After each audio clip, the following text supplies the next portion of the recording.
Let me call the meeting to order. Thank you for joining us this evening. This is a regularly scheduled Greer City Council meeting called and convened this evening, November the 22nd, 2022. Having called the meeting to order, I would like to ask Councilman Jay Arrowood if he would lead us in the Pledge of Allegiance, followed by an invocation for council. If you would, please stand.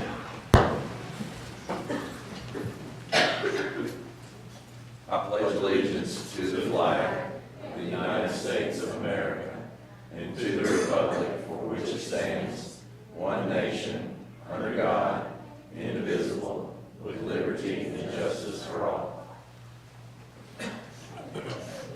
May we pray? Dear Heavenly Father, I thank you for letting me be a part of this council that helps lead your city. And one of our council members tonight, she is dealing with the loss of her husband, and I pray that you will be with her, comfort her, and let her feel your presence. As this week, as we give thanks, as we celebrate Thanksgiving, let us all be thankful for every good thing that we have, because all good things come from you.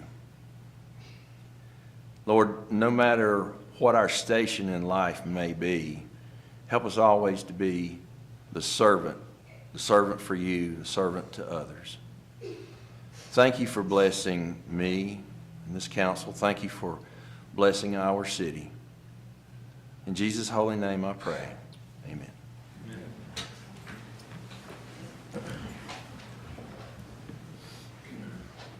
So we do welcome you this evening. Got a good crowd tonight, and I'm going to give some recognition to some folks that have enriched our city through their artwork in just a minute.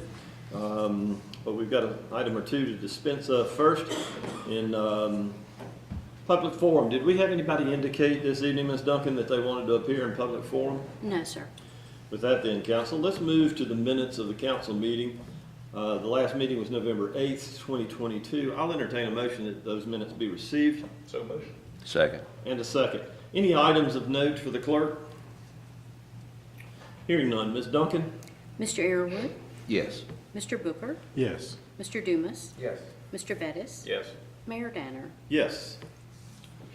As many of you know by your attendance here this evening, the Giving Thanks Student Art Show is an annual show highlighting art students in our area.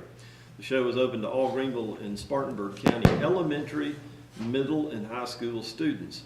The theme of the artwork should somehow relate to thankfulness, which is appropriate for this time of year, but is open to the artist's interpretation. The artwork is on display November and December at the Greer City Hall. You will find it right outside of this room along this wall here to my right, and I would encourage you to have a look at that. I'm going to ask Robin Bayuk, if she would, to come to the front as we recognize our winners this evening. Some of them are going to be with us, and some may not have been able to make it this evening, but we have certificates for all of them as well as gift certificates.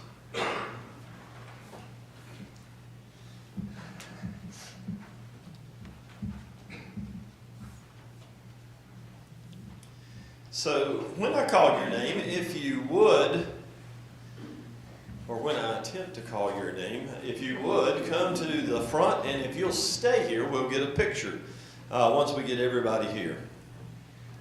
Starting with our elementary school children, 5K through the 5th grade, third place goes to Hunter Williams.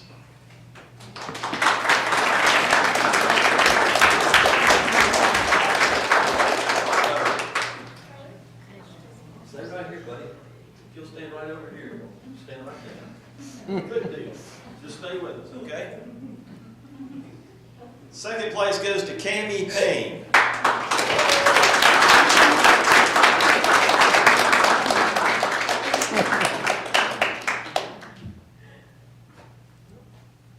Thank you, Cammie. And third place goes to Hunter Williams. Oh, excuse me. One wrong. First place. I was going the wrong way, wasn't it? Yeah. Finley Fries, first place.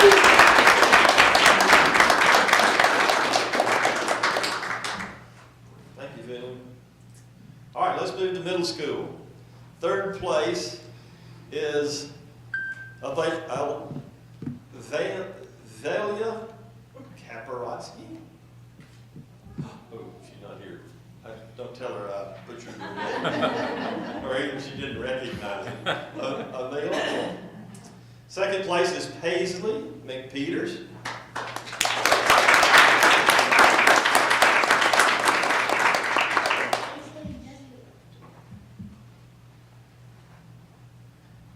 And first place, Paisley McPeters.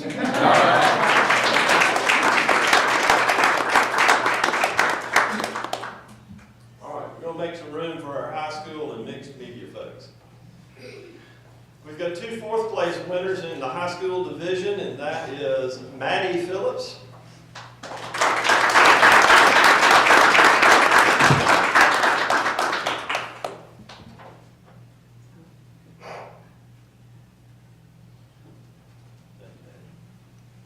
And Caitlin Thacker.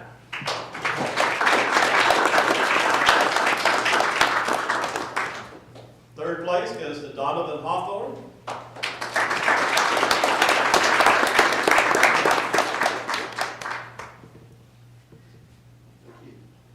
Thank you, sir. Second place goes to Evie Driggs.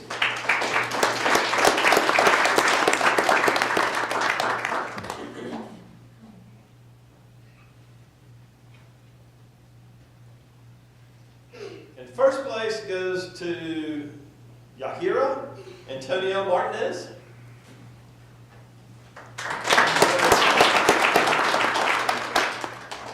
In the mixed media division, second place goes to Amara Leister. And first place goes to Rebecca Bullberg.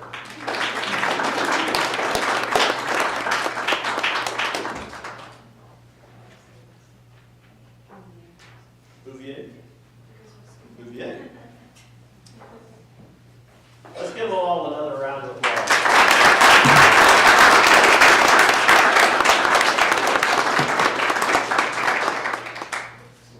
Everybody smile.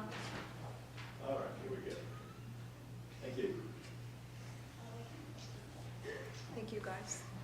Thank you to all of you. Appreciate it.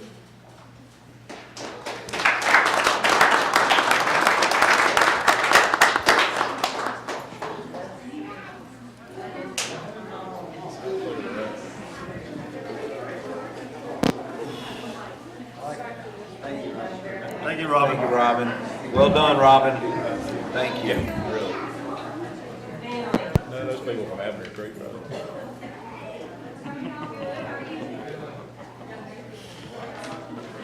You guys can clear a room pretty well, you know?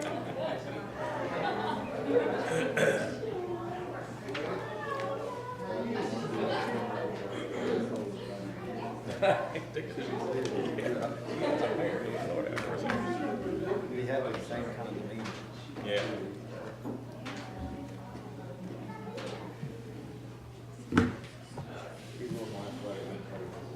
Yes, there's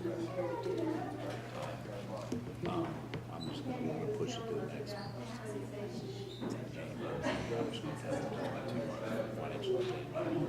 We'll do December. Yeah, we'll do the December update in January. And then Thank y'all. January's Appreciate you gonna coming. Yeah, well, that's what I mean. We'll do January, December, and November. be- Oh, you're gonna do them all? Guess it's gonna get cold. Well, it's Where's hard. Mike, man? Mike's not even here. Well, we only had one thing. I think Andy let them all go home tonight for Thanksgiving. So. No, you don't need to make it. Should at least made Mike come, man. We like having Mike right there, that's right. Yeah. Council, we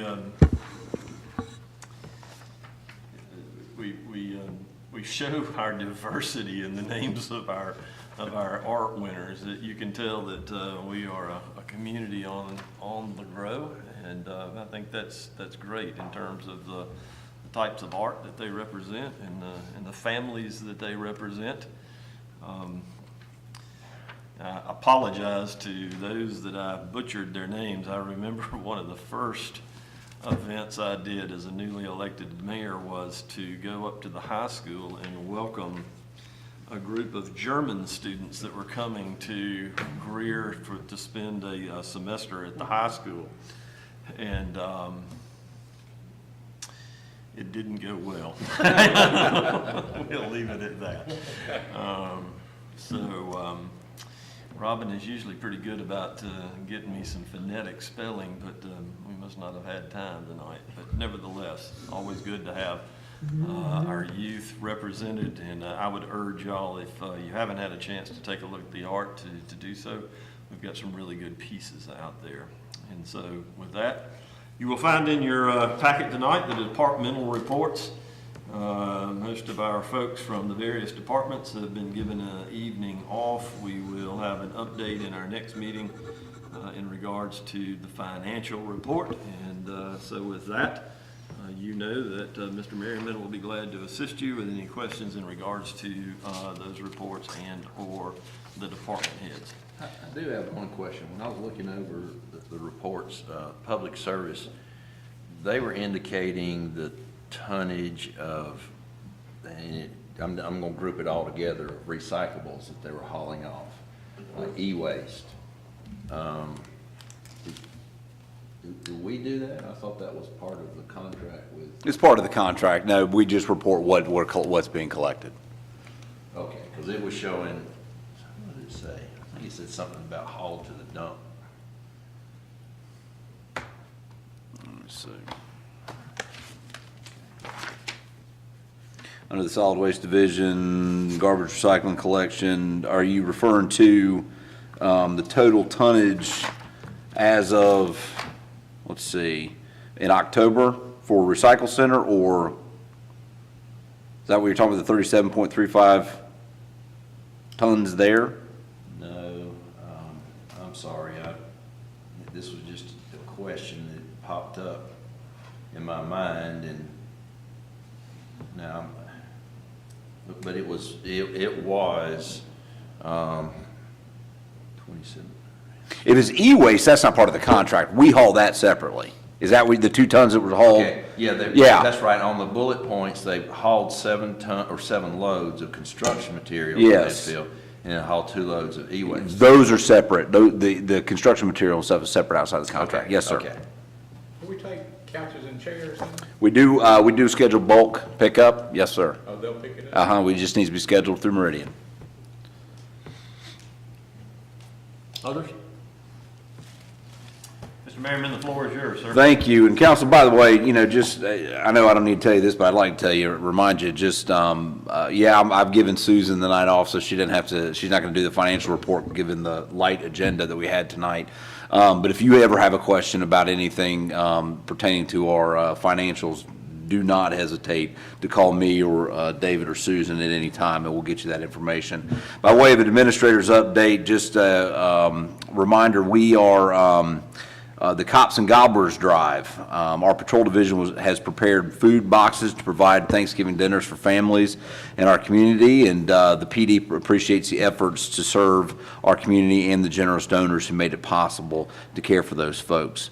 We have really good news for the Cops for Tots program, and I'm very excited to tell you all this, but the Cops for Tots program has received its largest donation in its history from Hyundai, Kia, Nissan, and Toyota dealerships of Greer. It is a $20,000 donation, which surpasses the previous largest single donation of $6,000. This donation enables the Cops for Tots program to support our community's children and supports the mission of our police department. So from me to you, and I know from you to our friends and partners at Hyundai, Kia, Nissan, and Toyota, I want to thank them for their generous donation to the Cops for Tots program. It was huge. Reminder that loose leaf collection is underway, and we will continue to collect leaves through February 3rd of 2023. So visit thecityofgreer.org. for your calendar and map to identify your neighborhoods assigned leaf collection dates. And here we go. Let's mark your calendars. Thursday and Friday of this week, city offices will be closed in observance of Thanksgiving. Obviously, public safety divisions will operate as scheduled. The Greer Gingerbread House competition at the Center for the Arts is starting. The rules and forms are available at thecityofgreer.org. This event does require advanced registration. And we have 4 upcoming events, so mark your calendar. The Christmas tree lighting is Friday the 2nd at City Park. Festivities begin at 5. Breakfast with Santa is on Saturday, December 3rd at the Cannon Center. This is a ticketed event, and there are 3 sessions scheduled. Tickets must be purchased in advance. The annual Greer Christmas Parade to benefit the Greer Relief is scheduled for Sunday, December 4th. This year's theme is a Toyland Christmas. And finally, the Holiday Arts Fair is scheduled for Saturday, December 10th at the Greer Center for the Arts. Admission is free. It is December in Greer. It is clearly December in Greer because we have a ton of things going on, a great number of community events. So make sure that you have your calendars marked, whoever's listening, and look forward to seeing you there. Mr. Mayor, Council, that concludes my report. Thank you, sir. Council, as we move forward with business, the next item is appointments to boards and commissions. This has been pending on our agenda for at least the last meeting and possibly 2. Julie Barnes' term expires 10/31/2022, or did expire on 10/31/2022. There has been a nomination that was forwarded to us upon further review. There was an issue regarding dual office holding as well as a residency issue that we asked for some clarification from Duggan and Hughes, our attorneys, to clarify for us, and we will need to get back with the Housing Authority to give them the information that we received and have them submit a new applicant. So that should be forthcoming either at our December meeting and or January meeting. With that, then, we'll move to the only item of business that we have this evening. It's new business. It comes to us as the first and final reading of Resolution 21-2022. It's a resolution to authorize the City of Greer to assume a claim deductible with the South Carolina Municipal Association and Risk Financing Fund. Mr. Merriman is actually going to give us an overview of the resolution prior to discussion by council. Mr. Merriman. Yeah, Mr. Mayor, thank you. This is something that needs to be done on occasion as we look at our claims experience as a member of the South Carolina Municipal Insurance and Risk Financing Fund, or SMRF. As you know, obviously being in part of a pool has its pros and cons, and when you're exposed to risk in a state that's growing like we are, sometimes that risk increases. We are now seeing from SMRF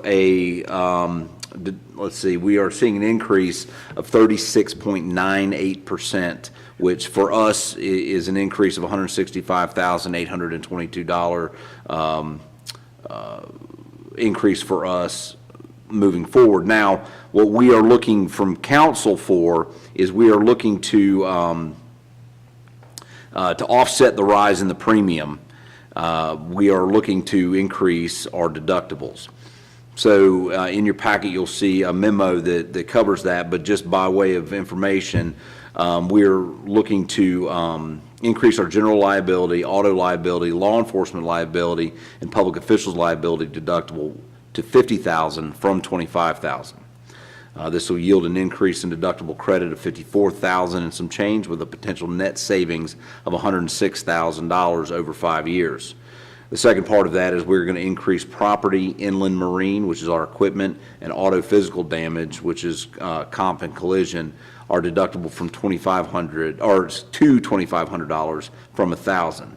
This yields a deductible credit of $18,000 and some change, with a potential net savings of $5,000, nearly $6,000 over 5 years. The point is that by moving to an increase in our deductible will lower our premium, but it doesn't change the fact that risk has gone up as being members of the pool. And of course, our own experience modifiers have increased, especially with vehicle accidents. So what we're looking for in this resolution is council's approval to move, to change this, our deductible, and move us into the next fiscal year with these changes. Council, for the purpose of discussion, I'll entertain a motion to receive.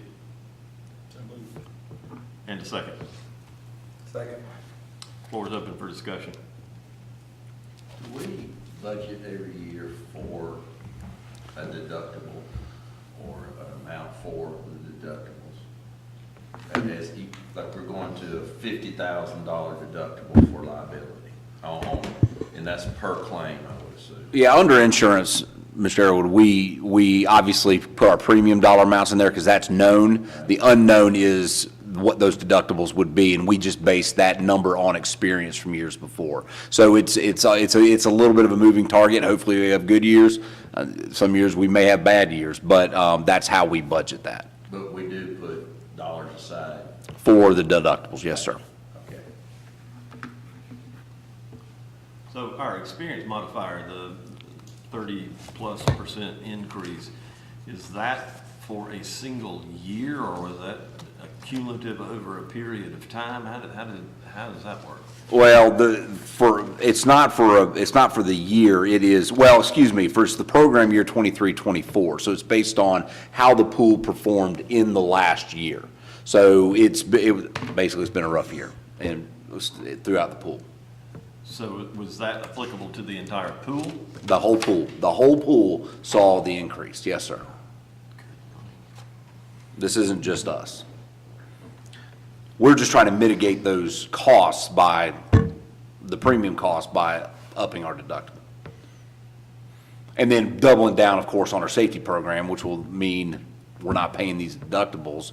And I think, as you heard when we did our safety breakfast this year, my message to all of our staff was that, one, we're doubling down on our training. We're getting back into the training that's offered through the state, and looking at ways that we can continue to have a better impact on the pool. From a performance standpoint, the city of Greer, throughout the pool, really is a trendsetter, but it doesn't change the fact that we're still affected by the pool. So everything we can do to lower those costs is something that we're going to try and do. Speaking of training, I know that Tammy sent an email out for the driver class, on our collision hour. Where do we spend most deductible dollars? There, by far. So I'm assuming these classes, they're just going to be classroom classes?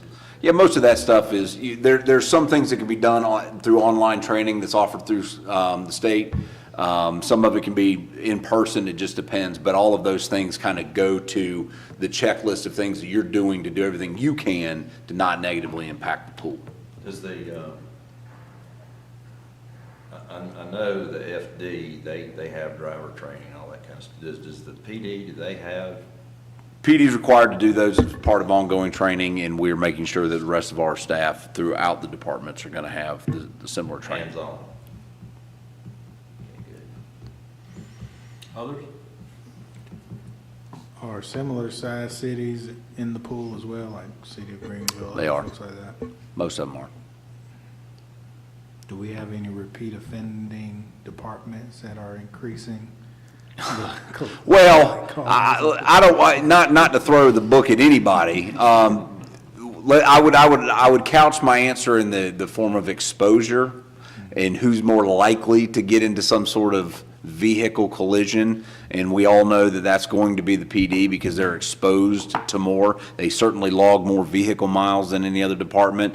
But I know that Chief Hamby is dedicated to doing everything he can to keep his officers safe in the vehicles, and of course, in everything that they do, keep the traveling public safe as well.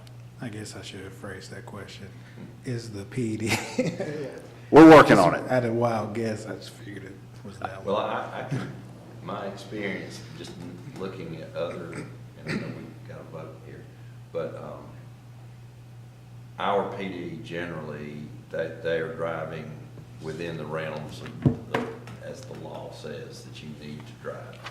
There are other law enforcement agencies that you see them and you would think, man, somebody just dropped a green flag. And their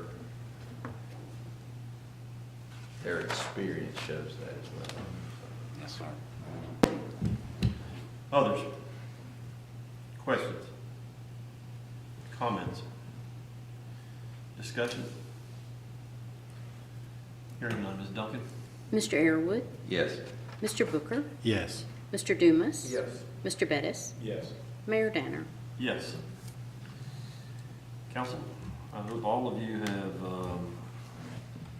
a good Thanksgiving and are able to spend time with family and friends over the weekend, and that your team may win Saturday, whoever you pull for. And with that, we stand adjourned.